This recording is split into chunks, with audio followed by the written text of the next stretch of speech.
খোসা সহ পটল দিয়ে এত মজার রেসিপি তৈরি করা যায় যে আপনি পোলাও মাংস বিরিয়ানি খেতেই ভুলে যাবেন, এতটাই টেস্টি। এখানে 3টা পটল নিয়েছি, খুব সুন্দর করে পটল পানি দিয়ে ধুয়ে নিয়েছি। তারপর পটলের খোসা এবং বিচি সহ ঠিক এরকম ছোট টুকরো করে কেটে নিচ্ছি। পটলের বিচি যদি পাকা হয় সেক্ষেত্রেও কোনো অসুবিধা নেই, আপনারা এভাবে ঠিক আমার মতো করেই কেটে নেবেন। সবগুলো কাটা হয়ে গেছে, একটা পাশে রেখে দিচ্ছি। এখন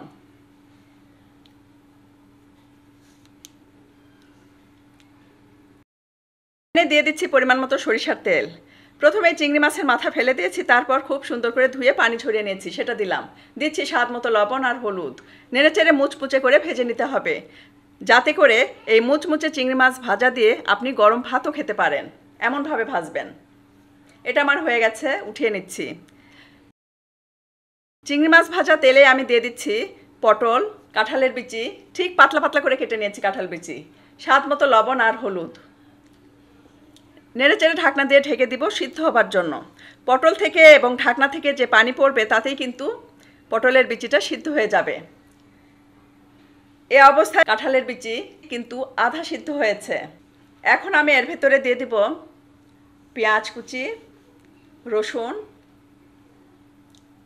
কাঁচামরিচ। আবারও নেড়েচেড়ে ঢাকনা দিয়ে ঢেকে দিব।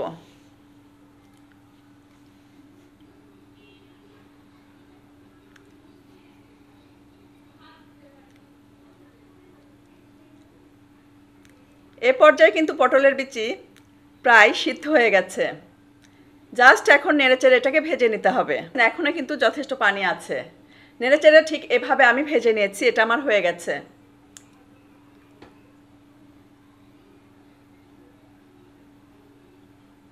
পাটায় শুকনা মরিচ গোটা ফেলে লবণ দিয়ে বেটে নিচ্ছি।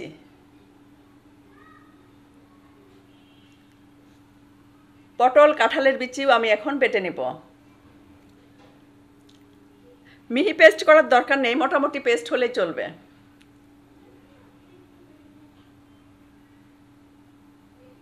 এটা আমার হয়ে গেছে। ভেজে রাখা চিংড়ি মাছ থেকে অল্প চিংড়ি মাছ আমি দিচ্ছি এবং এটাও আমি বেটে নিব।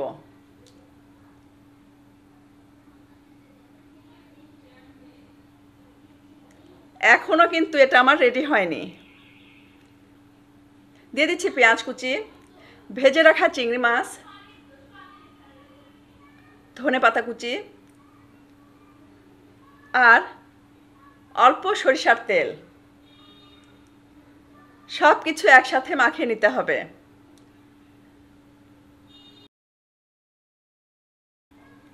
ভর্তা এত মজার হয়, বাড়ির প্রত্যেকটা সদস্য এই ভর্তা খেয়েছে এবং পুরাই ফিদা হয়ে গেছে। আশা করছি আপনাদের কাছেও খুব ভালো লাগবে।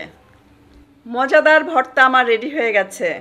যখন গরম ভাত দিয়ে এই ভর্তা আপনি খাবেন আর মুখের ভেতরে সেই মুচমুচে চিংড়ি মাছ পড়বে, আপনি নিজেই বুঝতে পারবেন যে কতটা টেস্টি এটা। এখন যেটা করব, গরম ভাত নিয়েছি পাটায়, লেবুর রস দিচ্ছি। যখন একটা করে চিংড়ি মাছ দাঁতের নিচে পড়ছিল, অসাধারণ লাগছিল। আশা করছি আপনাদের কাছেও ভালো লাগবে। ভিডিওটি ভালো লাগলে লাইক, কমেন্ট, শেয়ার করবেন। আগামীতে আবারও দেখা হবে নেক্সট কোনো এপিসোডে নতুন কোনো রেসিপি নিয়ে। সে পর্যন্ত সবাই অনেক বেশি ভালো থাকবেন, আমাদের জন্য দোয়া করবেন। আল্লাহ হাফেজ।